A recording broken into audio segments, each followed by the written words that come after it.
Lilingkod sa lahat ng Pilipino. Aliw Broadcasting Corporation. Noon hanggang ngayon, 73 taon sa Dagupan.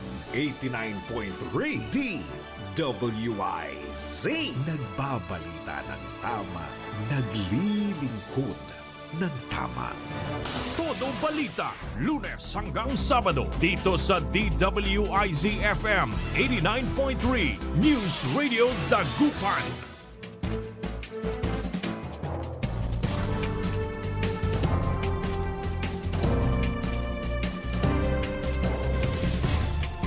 Good morning mga kaibigan. Naimbag nga bigat kanya yung amin na po.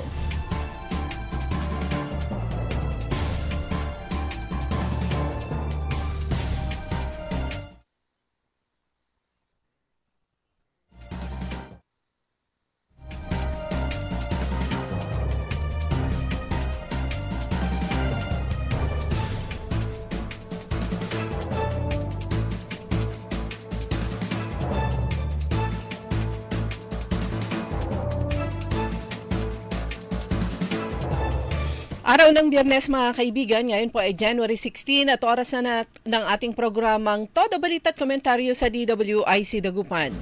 Muli tayo ay magkakasama-sama hanggang alas 6 ng umaga. Inyong maririnig mga balita kaganapan sa lalawigan ng Pangasinan, sa ibang bahagi ng bansa at sa ibayong dagat. Ang inyong Katodo Balita, ako si Liway Manantan Iparagire. Ang aking partner si Kaaron Susan niya daw. At sa technical kasama natin Kaaron Richard Olanday. Sa ulo ng mga balita sa balitang nasyonal, atong ang number 1 most wanted may 10 million pesos reward. Mga airport, seaports, bantay sarado laban kay atong ayon sa PNP.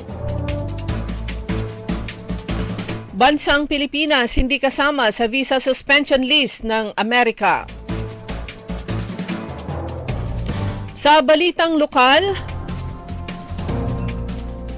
mga katubigan sa bayan ng Bulinaw at Anda positibo na naman sa red tide toxin.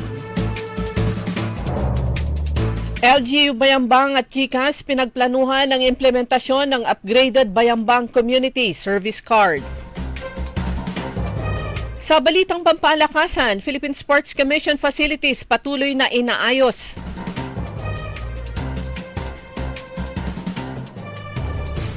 At ngayon sa detalye ng ating mga balita. Itinuturing bilang number 1 most wanted sa Pilipinas ang negosyanteng si Atong Ang ayon kay Department of Interior and Local Government o DILG Secretary John Vic Rimulya. Kasama po si Atong Ang. Siguro maituturing natin na number 1 most wanted sa buong Pilipinas ngayon. He's accused of killing over 100 missing Sabongeros and he is considered armed and dangerous, pahayag ni Rimulya. Kinukonsidera ni Rimulya si Ang na armed and dangerous dahil sa pagkakasangkot nito sa umunoy pagpatay sa higit 100 na katao habang may higit 20 na bodyguards kahit saan pumunta. Handaan niya ang mga otoridad na pangalagaan ang seguridad ng mga huhuli dito oras na lumaban ang kampo ni Atong Ang. Nag-alok na ang DILG ng 10 milyong pisong pabuya para sa ikadarakip kay Ang. Ayon kay Rimulya, ito ay upang ma-pressure si Atong Ang na sumuko at managot kaugnay ng missing Sabongeros case.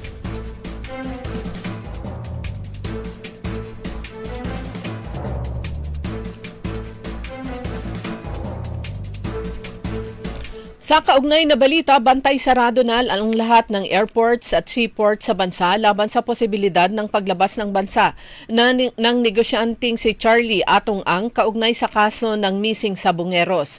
Ayon kay PNP Acting Chief Police Lieutenant General Jose Melencio Nartatis Jr., bukod sa pinaigting na koordinasyon sa immigration authorities, inilunsad din ang mga dedicated tracker team at intelligence units para matiyak na walang akusado ang makakalabas ng bansa habang may nakabinbing mga warrant of arrest. Ayon kay Nartates, mas makabubuti kay ang sumuko na lamang dahil hindi mangingimi ang PNP na ipatupad ang pagsisilbi ng warrant of arrest. Sa kabuuan, may 18 akusado sa kaso, kasama dito ang 10 pulis. Isang dating pulis siya ay dismissed mula sa PNP at 8 sibilyan kabilang si Atong Ang.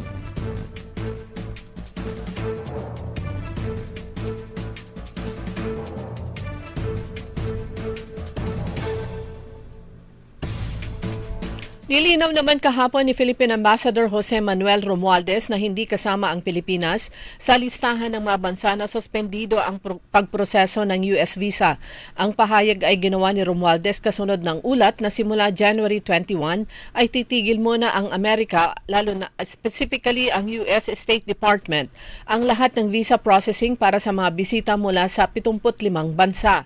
Batay sa isang memo mula sa State Department na batid na kabilang sa mga bansa na ititigil muna ang US visa processing ang Somalia, Russia, Iran, Afghanistan, Brazil, Nigeria at Thailand na kapitbahay lamang ng Pilipinas. Ang mga embahada ng Estados Unidos ay natasan umano ng State Department na tanggihan ang mga visa sa ilalim ng mga umiiral na batas habang patuloy nilang nire-reassess ang kanilang mga proseso. Ang Pilipinas ay nananatiling pinakamatandang treaty ally ng Estados Unidos sa Asia.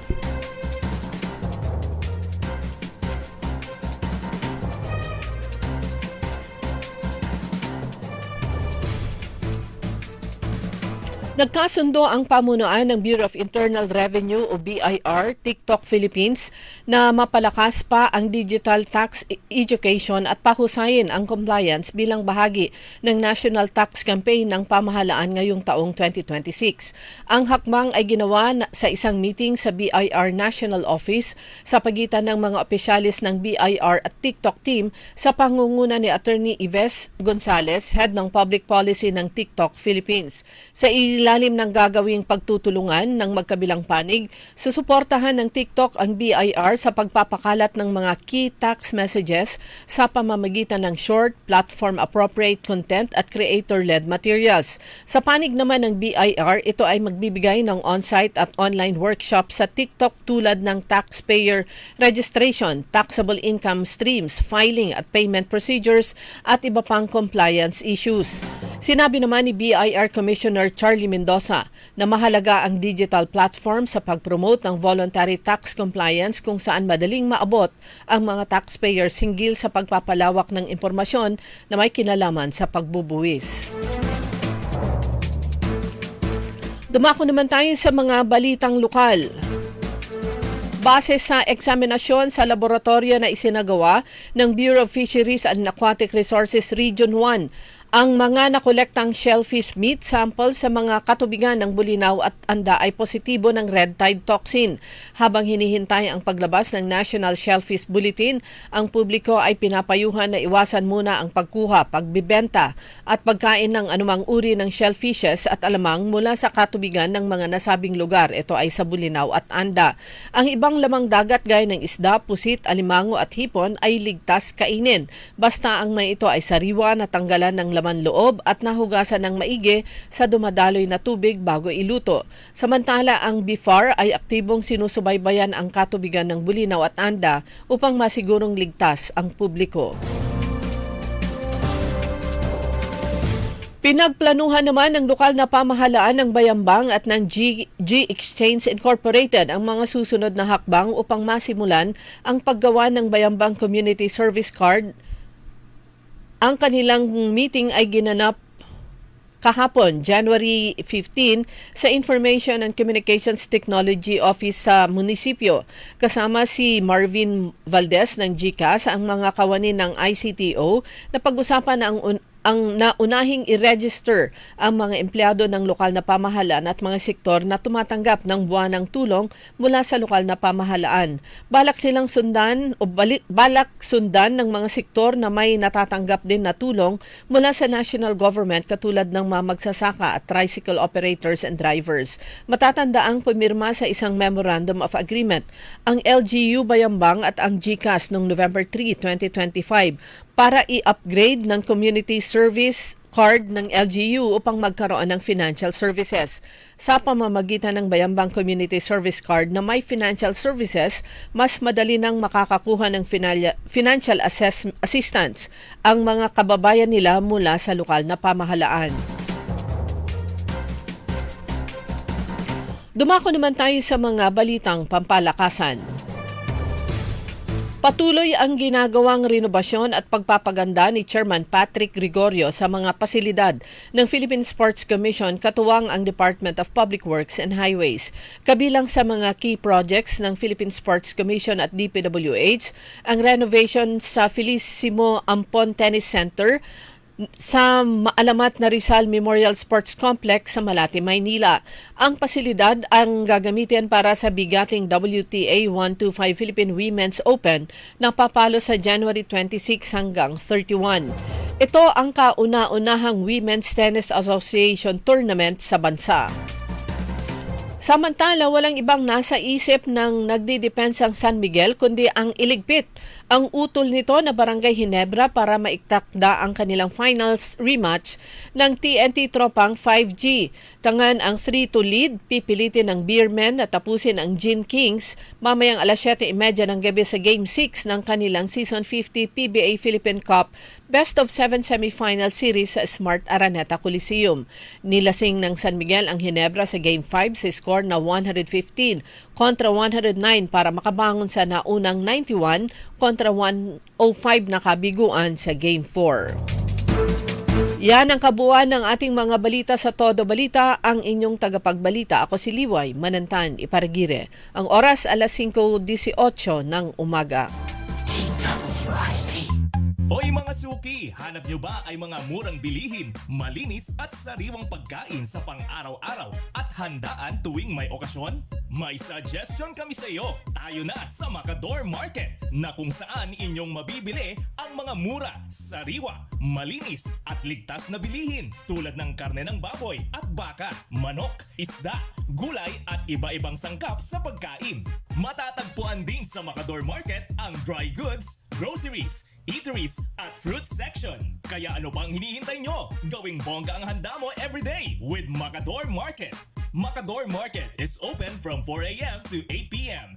Visit us at Macador Market, Galvan Street at Zamora Street sa downtown, Dagupan City. Boss, ready na yung crane at truck natin. Di ba natin matamaan yung linya ng kuryente? Hindi naman. Mas mabilis kasi dito pag dito tayo dadaan. Oops! Sandali lang mga sir. Alam niyo bang bawal ang gagawin ninyo? Ako si Linoy. Kapag nadikit sa linya ang mga gamit o sasakyan ninyo, pwede kayong makuryente at mamatay. Maaari namang masira ang pundasyon ng tore kapag naghukay kayo. Kapag nakakita ng ganitong gawain, i-report agad sa NGCP Tip Hotline sa 0917-847-6427 o 0918-847-6427. Isang paalala mula sa NGCP. Magandang araw po sa ating lahat, sa ating mga bisita. Inaanyayahan ko po kayo sa aming lungsod ng Alaminos para po mabisita at ma-experience ang ating mas pinagandang 100 Islands.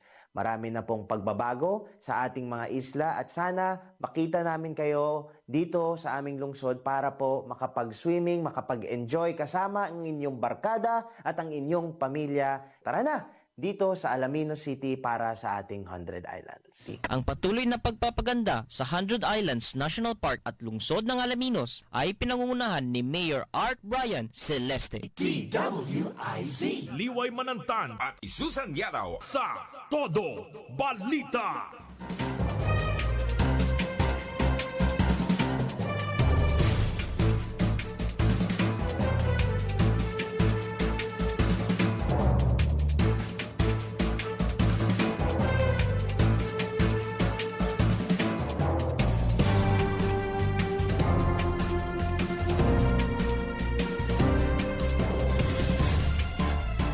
Oras na po natin mga kaibigan, alas 5:21 na po ng umaga sa pagpapatuloy ng Todo Balita. Sa pangalawang bahagi po ng Todo Balita, kasama nyo pa rin Liway Manantan Iparagire. So kalagitnaan na po tayo ng buwan ng Enero taong 2026. Nagulat din ba kayo kagaya ko kagabi nang biglang bumuhos ang malakas na ulan? Napakalakas. Buti na lang sandali lang. Parang pag nakakaalam nyo sa mga lugar na binabaha, kakanerbiyos, baka mamaya bahana naman o kaya tubig na naman sa loob ng bahay. Dahil nga po napakataas ng mga kalsada, ang hindi na nga binabaha yung mga kalsada ang na-elevate na. Pero iniisip ang worry naman po namin na sa pagtaas ng kalsada ay nalubog yung aming mga ground floor o yung aming mga kabahayan, ay yung bigla na lang magkakaroon ng tubig sa loob. Pero hindi naman nangyari. Pero yun nga, napakalakas yung ulan. Pero sandali lang. Pero doon sa Samar Leyte at mga karating nito, binayo na naman sila ng bagyo. Ang pangalan ng bagyo ay siyempre first letter A, si bagyong Ada. Ayan, Ada ang kanyang pangalan. Ada ti bagyo, ijay Samar ken Leyte ken kakaabay niya. ADA, Ada.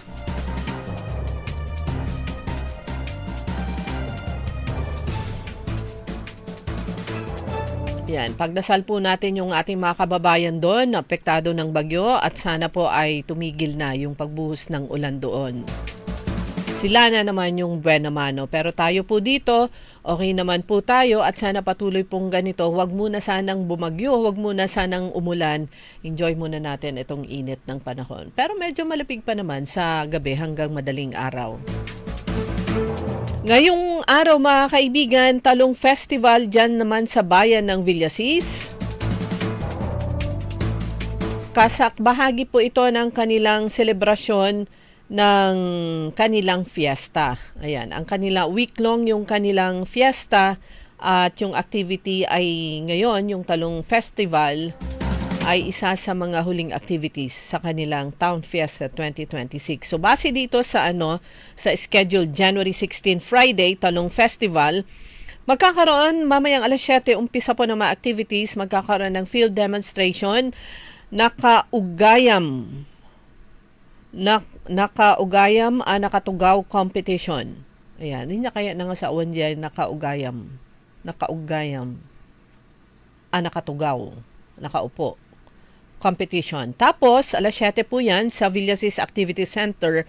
Alas 10 ng umaga, 10 o'clock, yung pinakbet sa kawa. Ayan, luto-luto na naman po. Lahat, meron silang 20 plus. Pwede ako nagkakamali 21 or 23 na barangays dyan sa bayan ng Villasis. At lahat sila, meron silang giant kawa at doon nila iluluto yung kanilang pinakbet. Ito po yung pinakbet sa kawa sa bandang harapan ng Villasis Gymnasium. Alas 12 ng tanghali naman sa Public Auditorium ang Talong Cook Fest. Sino-sino kaya yung mga participants nila? Parang naalala ko lang, yung in-announce last year ni Mayor Dita Brenica na parang mga empleyado naman ang magiging participants ngayon ng Talong Cook Fest kasi iba't ibang sektor na top na nila at parang yun ang natatandaan kong sinabi niya. So makikita po natin later kung sino-sino yung participants sa Talong Cook Fest. Alas 2 ng hapon, flag twirling competition sa Villasis Activity Center.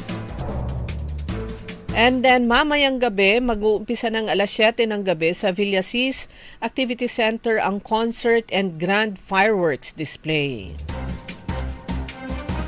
At ang pinakahuling na aktibidad sa Town Fiesta ng Villasis bukas, January 17, araw ng Sabado, ang Feast of St. Anthony Abbot sa St. Anthony Parish Church, and then sa gabi, Coronation and Balikbayan Night. So, ibalik ko lang dun sa pinakbet sa kawa. Napakalaki mo ng kanilang kawa. Yung kawa na yan ay ibinigay sa lahat ng barangay nung unang pagsasagawa ng Talong Festival. So, just imagine kung gaano nakatagal yung Talong Festival. At lahat ng main ingredients ng pinakbet, yan po ay ilang kilo po yan, iyon po ay galing naman sa munisipyo. Kung ano yung isasahog nila, anong panimpla, yun naman sa barangay na po yun. Ano yung basic pinakbet ingredients? Siyempre, andyan yung talong na kilalang-kilala ang Villasis dahil number one producer ng talong, if not one of the big producers ng talong dito sa Pangasinan in Region 1. Ang bayan pala ng Villasis ay considered as the vegetable bowl of Pangasinan. So basic ingredients, talong, okra, kamatis, ampalaya, at yung sili na green, yung pansigang. Yan po yung ibinibigay po. Tigi ilang kilo yan per gulay, yan yung binibigay sa barangay. And the rest, yung panggulat at yung pangsahog sa barangay na po yun. At kung paano yung pagluto nila, kahit pare-pareho kasi yung ingredients, nasa pagtimpla at pagluto, para ng pagluluto. At syempre yung sahog, doon nag-iiba yung lasa ng pinakbet. At yung mga kababayan po nila, prepared na po sila kasi pinamimigay din po yan bukod sa parts na pang-ulam ng mga nagluto at barangay officials nila. Yung mga kababayan po nila, ready sila sa lalagyan. Bibigyan kayo, basta meron kayong lalagyan. Yung iba, meron na silang daladalang plastic o kaya yung container. Iba-iba rin yung laki. Kahit malaki yung dala, syempre, limited naman yung ibibigay. Tapno makawaras ko na dagarod.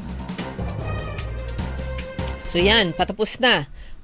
Hanggang 17, hanggang bukas, ang activities kaugnay naman sa Villasis Town Fiesta. At ngayon nga ay Talong Festival. Susunod naman dyan ang Sigay Festival ng bayan ng kapitbahay natin, Binmalay, pero katatapos lang ng fiesta at Patupat Festival naman ng bayan ng Pusurubio.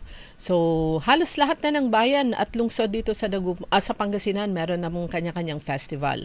Pinakauna dyan, syempre, ang Bangus Festival na itinatag noon, pinakauna ng Dagupan through the late Mayor Benjamin Lim. And then sumunod dyan, Talong Festival.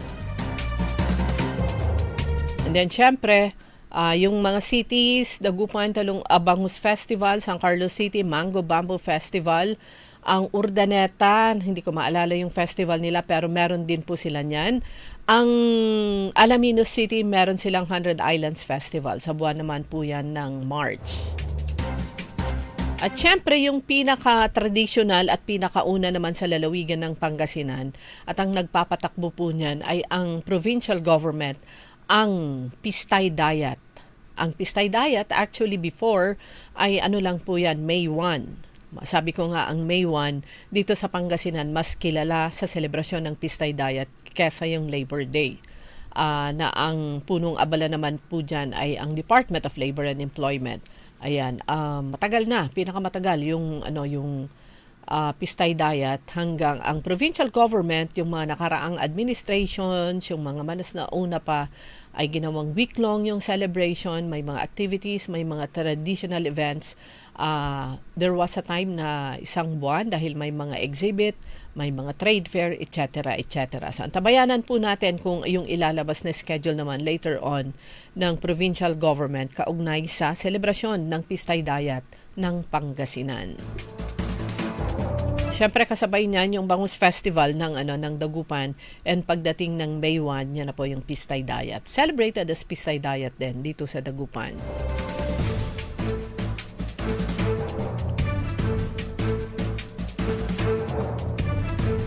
So nung nakaraang Lunes, yung launching dito sa Pangasinan, nung benteng bigas, meron na sa Pangasinan. Ito po ay meron na nung nakaraang taon, nilunsad na po yan, kaya lang mas malawak po yung gustong pagpapatupad ng national government sa pamamagitan ng Department of Agriculture. At may nabibili nung nakaraan sa pamamagitan ng mga kadiwa. Kadiwa dito sa Kapitolyo, twice a month na isinasagawa nila yung nasabing kadiwa sa Kapitolyo. Ganun din sa Lingayen, mula nung time ni former Mayor Leopoldo Batawil at tinuloy-tuloy na po yan. And then meron din sa ibang mga lugar. Pero ang target naman ng Department of Agriculture ngayong taon ay yung lahat ng probinsya, kumbaga nationwide, yung massive implementation ng benting bigas, tig to 20 pesos per kilo, Siyempre, base dun sa mga pahayag ng Secretary ng Department of Agriculture, itatap nila ang mga provincial governments, ang mga local government units na sa implementation. Pero ang provincial government, magiging venue lang sila. Kumbaga, bahagi lang ng network sa pagpapatupad ng nasabing benting bigas. So, ang sabi nga ni Governor Ramon Gico III, isasabay na niya yung dalawa pang programa, national government projects and programs. Isasabay na kasabay nitong implementasyon o pagbibenta ng benting bigas. Hindi po bibigyan kayo ng 20 kilos, 20 pesos per kilo, mabibili po yung nasabing bigas. Ang mag-iimbak ng mga bigas na kanilang bibilhin sa mga magsasaka ay ang National Food Authority, yan po yung chain, at ang magta-transport naman from the warehouses ng National Food Authority papunta sa mga local government units ay ang FTI, Food Terminal Incorporated, papunta sa mga local government units. Yun po yung chain. Programa ng Department of Agriculture, kasama sa mag-i-implement, National Food Authority, sila yung imbakan, sila yung bibili ng mga bigas. Ang magta-transport naman ay ang FTI at ang magbibenta sa pamamagitan ng kung ano man yung kanilang outlet na pamamaraan ay ang mga local government units. Yung sabi ko nga kanina,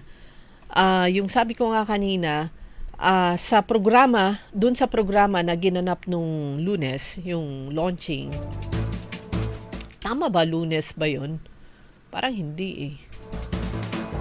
Martes ba? Anong araw na ngayon? Nalito na ako sa schedule. Ano ba yan? Ang sabi ni Governor dun sa kanyang mensahe, dahil meron naman itong Gikonsulta program ng provincial government na ito naman ay nakatie up sa PhilHealth sa kanilang e-consulta na implement na yung yakap ay dahil renewal na ng registration sa consulta program, e-consult o G-consulta program ay renewal na ng programa ng probinsya ng mga nai-enroll na 1.6 million na Pangasinenses last year. Plus registration pa, further registration ng mga iba pang Pangasinense. Kasabay po niyan kasi ay yung dinadala rin ng provincial government, yung nagkakaroon sila ng medical mission at iba pang mga programa o iba pang campaigns at services ng provincial government, sama-sama na yan.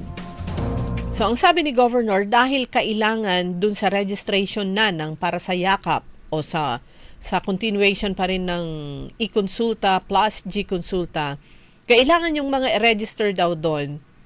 Ito yung bagong alituntunin, dapat meron silang national ID o nakapagpatala na sa national ID. So ang proposal ni Governor Gico at proposal niya sa national government through the Department of Agriculture.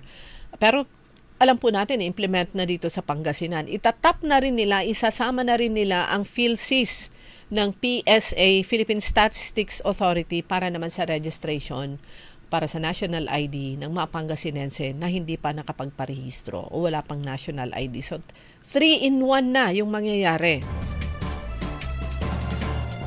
E-consulta plus G-consulta kasi mag-uumpisa pa lang yung yakap implementation. So, ang babanggitin pa rin natin yung e-consulta plus G-consulta na sa pag-ikot ng provincial government sa pamamagitan ng Provincial Health Office. Sasabay na nila itong magkakaroon ng booth para naman sa benting bigas, selling. So, mabibili yon ng 20 pesos ng senior citizen, persons with disabilities, solo parents, and members ng 4Ps. Sila yung priorities. At isasabay na rin nila yung national ID registration. So, 3-in-1. Unang nakaisip na naman yan si Governor Ramon Gico III. Dahil nga required yung national ID registration. O, di isabay na. O, di ba? Pero mga kaibigan, nung nasabing launching, so nagbigay po ng mensahe si Governor Ramon Gico III. Nung isang araw ipinarinig na po namin dito sa Todo Balita yung interview kay Governor Ramon Gico III at kay Department of Agriculture Secretary Laurel. So iparinig ko naman sa inyo yung naging mensahe ni Vice Governor Mark de Guzman Lambino sa nasabing programa. So ito po 'yon. At hindi ko sa play. Sa lahat ng ating mga kasamahan, mga bisita ngayong umaga po dito sa Bayan ng Lingayen. Isang karangalan po natin na makasama ngayon ang kalihim ng Kagawaran ng Agrikultura, Secretary Kiko Chu Laurel Jr., ganun din po ang mga lingkod bayan po ng Department of Agriculture. Siyempre, sa atin pong walang sawa na nagbibigay ng magaling na serbisyo dito sa probinsya ng Pangasinan, ang ating gobernador, Governor Ramon Monmon Gico III, at ang iba pong lingkod bayan ng lalawigan ng Pangasinan. Ganoon din po sa President and CEO ng Food Terminal Incorporated, Ginoong Joseph Long, at sa Administrador ng National Food Authority, Dr. Larry Lacson. Kayo po na ating mga bisita at ilang po mga opisyal na nandito, mga kaibigan sa media. Magandang umaga po at welcome po muli. Sa ngalan po ng lalawigan ng Pangasinan, ipinahahayag po natin ang buong pagkilala at pagpapahalaga sa paglulunsad ng P20 Rice Project. Isang mahalagang programa ng administrasyon ng ating Pangulong Ferdinand Bongbong Marcos Jr. na tumutugon sa isa sa pinakasensitibong pangangailangan ng ating mga mamamayan. Ang abot-kayang pagkain, lalo na ang bigas. Ang 20 Peso Rice Project ay malinaw na halimbawa ng pamahalaang kumikilos ng mabilis at may malinaw na direksyon. Hindi lamang po ito pinabababa ang gastos ng mga pamilya, kundi pinatitibay din ang tiwala ng mamamayan na ang mga programa ng gobyerno ay may agarang epekto sa kanilang pang-araw-araw na buhay. Sa ganito po mga inisyatiba, nakikita natin ng ating bansa. Maraming salamat.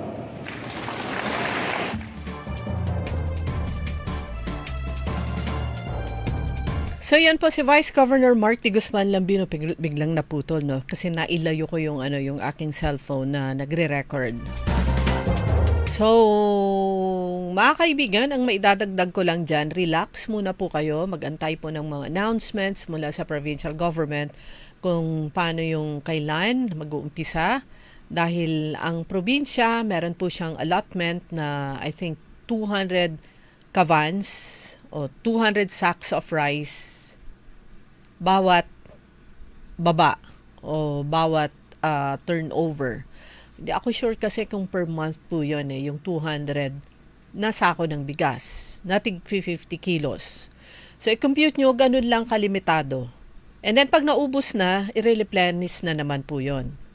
So, sabi nga ni Governor Ramon Gico III, isasabay na sa kanilang pag-ikot sa lalawigan sa implementasyon ng benting bigas. Ito nga layunin ng programa kapagbigay ng sapat at abot-kayang pagkain para sa bawat pamilyang Pangasinense habang tinitiyak ang tamang kita para sa mga magsasaka, at sa pamamagitan nito ang bigas ay mabibili sa halagang 20 pesos per kilo.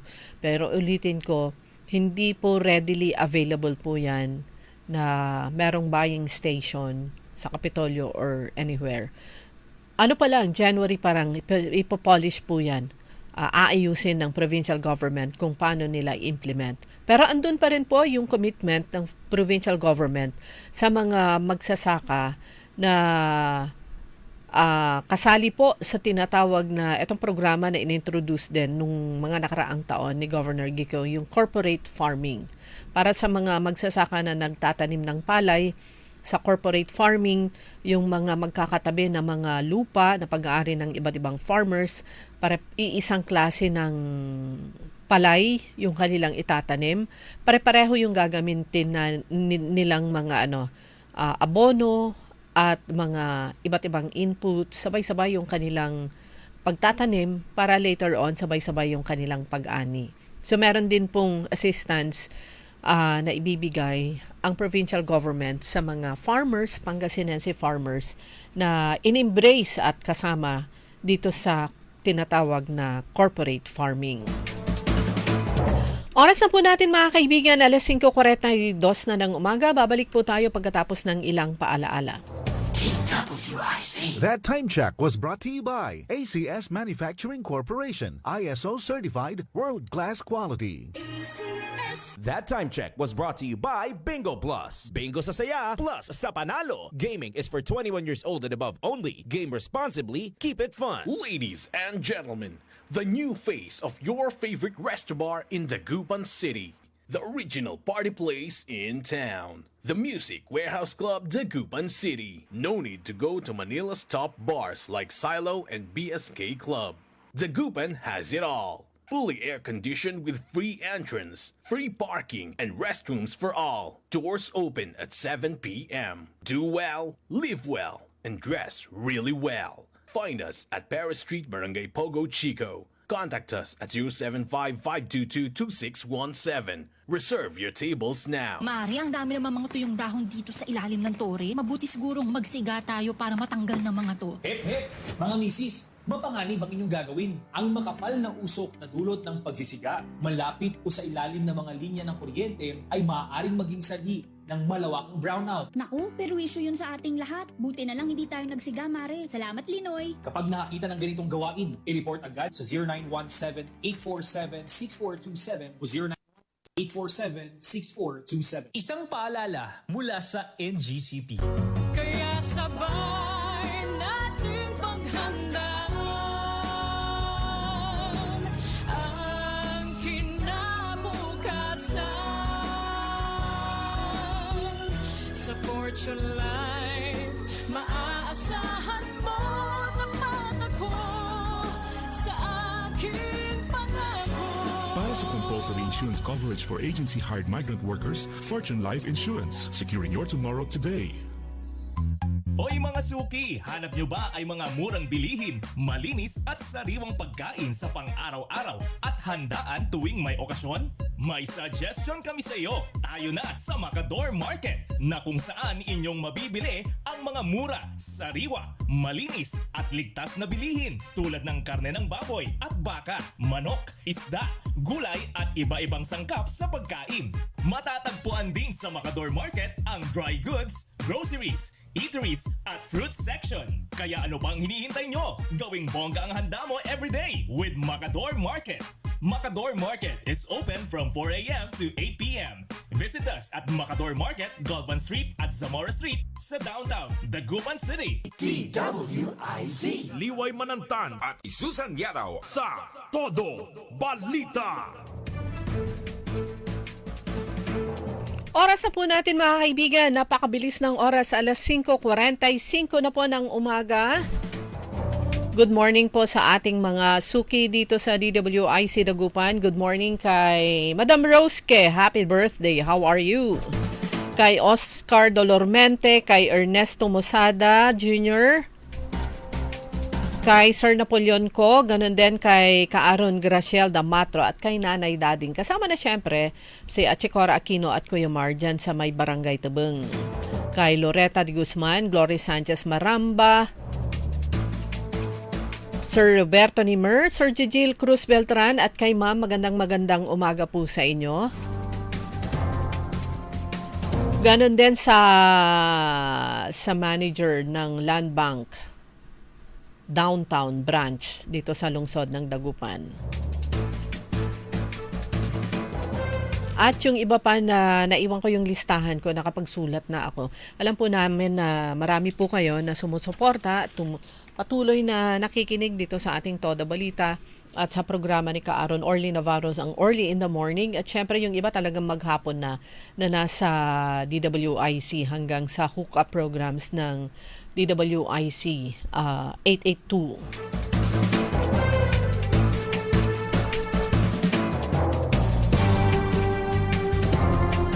Eto naman mga kaibigan, nung isang araw naman po ito, ano ngayon, Biyernes, nung Miyerkules. Ayan, dun naman sa magkasunod ito. Martes yung launching dito sa Pangasinan, the first ever launching. Pang nationwide po ito. Nung benteng bigas, meron na sa Pangasinan.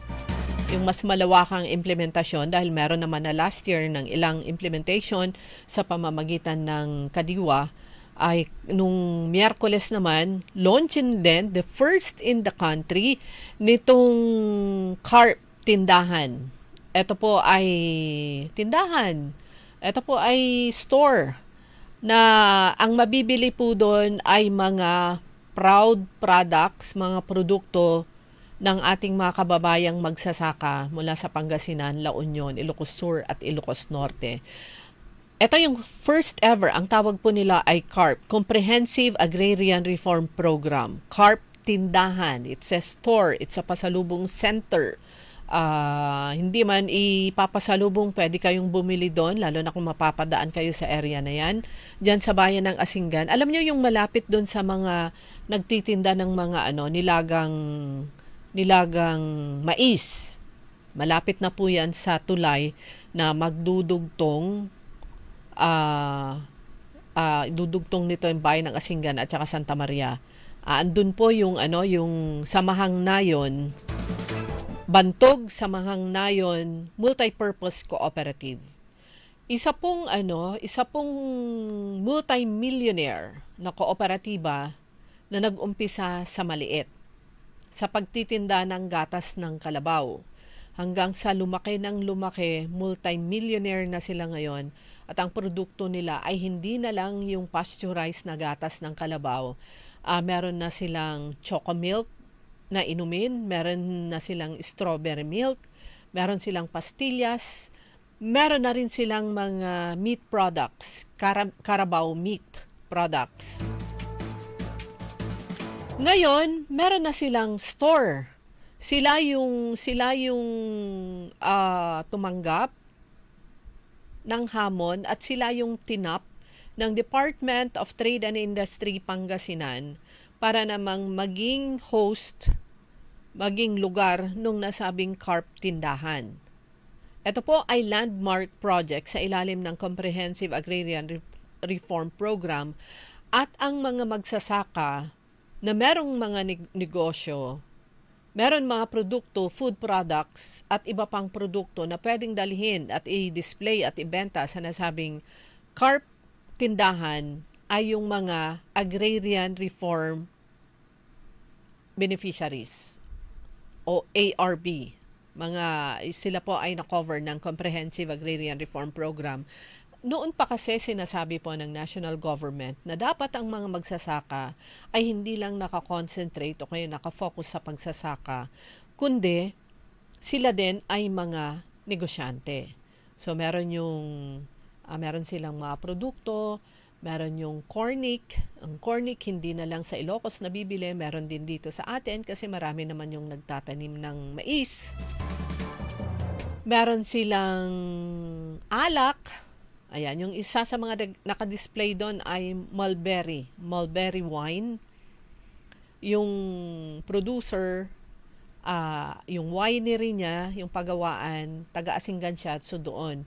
Pero yung kanilang mulberry farm, ang sabi ni Red, yung nakausap natin, meron silang 1,000 na puno ng mulberry doon sa kanilang farm somewhere sa isang medyo malayong barangay dyan sa bayan ng Umingan. Siyempre, hindi mawawala yung artem, inartem, yung suka na may sili. May proseso po na ginagawa para tatagal yung nasabing suka o yung inartem. At marami pang iba. Merong mga banig, merong bags, etc. etc. Anyway, ipaparinig ko naman po sa inyo this time yung naging interview namin kay DTI Department of Trade and Industry Regional Director si Ma'am Merly Membrere at kay Assistant Regional Director at concurrent / siya pa rin yung Provincial Director ng DTI Pangasinan, si Ma'am Natalie Dalaten. So ano na yung pipindutin ko? Ito po ipaparinig ko po sa inyo para at least magkaroon po kayo ng additional o mas malawak na kaalaman patungkol naman dito sa binabanggit kong CARP tindahan doon sa bayan, matatagpuan sa bayan ng Asinggan. Man na yan ay consignment. No? So, dadalhin dito. Assured naman yung market nila na dadalhin dito. Mayroon tayong isang platform kung saan makabibili ang mga consumers, mga mamimili ng iba't ibang produkto. Hindi lang nang galing sa Asingan or galing ng Pangasinan. Kita nyo naman mga produkto galing sa buong region. Ma'am, talking about doon sa presyo naman kasi nabanggit din kanina yung fair price. Para ho sa simple na MSME, ano bang konsepto nitong fair price at bakit hinihikayat natin sila na magkaroon ng ganitong presyo? Siyempre, tinuturuan din natin sila sa product costing and pricing. So, ang ano natin dyan, the production cost against the selling price. So, lahat yan, tinuturo natin yan para magkaroon ng fair price. So, ibig sabihin, yung pagtitinda nila ng mga produkto, we see to it na hindi yan nalulugi ang MSME at hindi rin naman nasasamantala ang ating mga mamimili. Ma'am, dito kay RD, sabi nga po kanina yung products na ilalagay dito from Region 1. So, paano po yung pag-entra ng isang producer dito? Meron po bang screening o paano po? So, ganito po yun. Di ba sinabi natin carb store. So, talaga ang target natin yung ating mga carb MSMEs, di po ba? So, kanina nasabi natin na may mga 70 organizations tayo na sumama na dito para maglagay ng kanilang mga product. So, lahat po kasi ng mga probinsya may mga carb stock po tayo. So sila na po ang magde-determine kasi mga kliyente po natin ito. Ibig sabihin, alam na po natin hanggang sa pag-conceptualize ng mga product na to, hanggang sa pag-register sa FDA, andun po tayo. So nasala na po nila doon sa kanilang mga area. Para pagpunta na po dito, yung talagang makikita po natin, yung talagang yung marketability nila. Kasi piniprepare naman po natin yung ating mga MSMEs na talagang maging competitive din po. Ito po yung usapan natin ito Maging competitive din po sila. So, makakaasa po sila na pag andito na po, ito na po talaga yung isa sa mga best products ng ating mga MSMEs. But we will not limit our assistance po, yung pagpunta nila dito. Keep on developing, sabi nga ni Mayor kanina, nakita nyo, yung ating mga packaging and labeling, i-enhance pa rin po natin yun. So, pagpunta na po dito, nakita na po ito ng ating mga carb stock doon sa ating mga probinsya. And it means DTI registered? Registered. Ibig sabihin po, talagang yung kanilang yung mga registration nila, kompleto naman po. Kasi ina-advocate po natin yung fair trade practices na dapat nakaregister naman. Kaya yun naman po talaga ini-encourage natin. So, RD, so far, ano po yung nakikita nating mga challenges ahead dito po sa cooperative na samahan? Okay, sabi nga ni ARD kanina, talagang kailangan natin at the very onset, may mga birth pains naman po talaga ito, di ba? Pero ito po yung paghahandaan po natin. Kasi nga, kaya nga, siguro dito magme-meeting din po tayo para alam nila kung paano ba yung mga operational expenses. Kasi kailangan natin ma-determine yung mga operational expenses. Dapat may target sales din po kasi tayo para at this sales, dapat ito ang tinatarget natin para ma-cover upan yung mga expenses. Negosyo po ito. Kailangan po talaga natin paghandaan, makita na talagang didiretso po siya. So ito po talagang with the cooperation of other partner agencies, pagtulong-tulungan po natin ito kasi programa po ito Programa po ito ng local government at ang programang ito makakatulong po sa ating mga carb MSMEs. So, ma'am, sabi po kanina ng isang speaker, one of the reasons why Pangasinan Region 1, dahil mabilis kayong bumuo. So were you that confident na kakayanin po natin this? Unang-una, yung gusto kong, in addition to, sinabi ni RD Merly doon sa kung paano makakapasok yung MSME. Una yun, kung sila single proprietor na business name registration at kung sa co-op naman sila CDA certificate or registration certificate, tapos may mayor's permit, as much as possible may BIR registration din sila. At kasi food ito kailangan din natin yung mga sa food, MSMEs, kailangan ng may Food and Drugs Administration license to operate. So kailangan natin yan. Siyempre business permit from the mayor's permit from the LGU, kailangan din natin. So yun yung mga initial requirements po natin. At syempre yung label yan, chine-check din natin yung mga labels nila, kaya yung ating CARP staff sa bawat probinsya, sila yung nag-i-screen. Pero yung tanong kanina na how ready are we are very confident that we are ready. Kasi unang-una, the location itself is napakaganda along the National Highway, tapos intersection, no? Pangalawa, tested naman itong si Bantog sa Mahangnayon, MPC, sa capability on how to run a business. So mayroon na silang, kumbaga may experience na sila how to run a business. So confident po tayo. Another one is tayo naman sa part ng DTI, we are more than confident that this will run kasi tayo nagraran tayo lagi ng trade fair So alam na natin yung pros and cons, although sabi nga, pag-uumpisa ito, I know that there will be some challenges, pero pinaghandaan din natin yan. So may mga trainings pa rin tayo, continuous mentoring, business counseling ang gagawin natin to monitor the smooth operation of the business.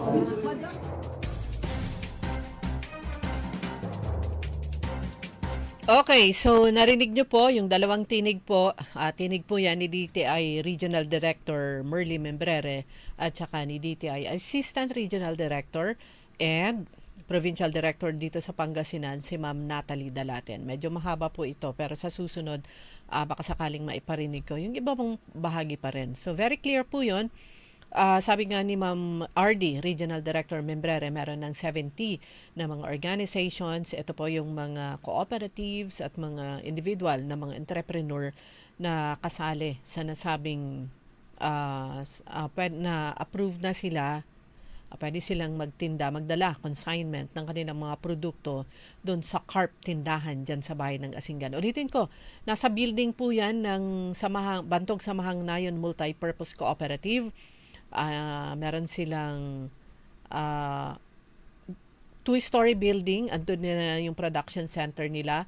Malapit po yun. Pag galing kayo ng bayan ng Asingan o mula doon sa detour area, yung isang road, crossroad yun sa isang kanto meron yung gasoline station. Pag papunta na kayo ng bayan ng Santa Maria, dadaan kayo doon sa Shahani Bridge. Madadaanan nyo, malapit na yon. At bago nyo marating yung mga nagtitinda ng mais, andun na po yun. So, try to drop by para tignan kung ano yung mga produkto. Baka sakaling meron kayong magustuhan, pang pasalubong o pang gamit sa bahay. CARP Tindahan ang pangalan po nun, pinakauna dito sa buong Pilipinas, inilunsad, binuksan dito sa Pangasinan, doon sa bayan ng Asingan. Pinakauna ang Pangasinan at saka Region 1. Okay, wala na akong oras mga kaibigan. Ang tabayanan po ang Early in the Morning. Susunod na po yan. Good morning kay Cecilia Morante at sa iba pa, magandang umaga po. Kay Mamata and Tropa, magandang umaga po sa inyo at kay DC Vian. Sa mga kasamahan natin sa Inner Wheel Club of Downtown Dagupan at syempre sa Girl Scout of the Philippines Dagupan Council, nakalimutan ko nakahapon pala 15 yung activity na dadalo sila sa Lingayen Gulf Landings anniversary celebration naman ng local government unit ng Dagupan. Muli magkakasama-sama po tayo muli bukas alas 5 hanggang alas 6 ng umaga dito sa Todo Balita at naalala ko lang meron po kaming butika sa radyo in partnership with Region 1 Medical Center. Pwede kayong pumunta dito at merong pang hypertension at iba pang mga gamot at vitamins. Tanong lang po nyo sa mga staff na madadatnan nyo dito sa DWIC na sa pang-apat na palapag ng Bedbox Hotel na nasa Rizal Street, Dagupan. Sa ngalan ng aking partner, si Kaaron Susan Niadaw at sa technical na kasamaan po natin, si Kaaron Richard Olanday. Ako naman po si Liway Manantani Paragire nagsasabing isang napakagandang umaga po sa inyong lahat. Sumainyo ang Todo Balita, Lunes hanggang Sabado dito sa DWIZ-FM 89.3 News Radio Dagupan. Nagbabalik.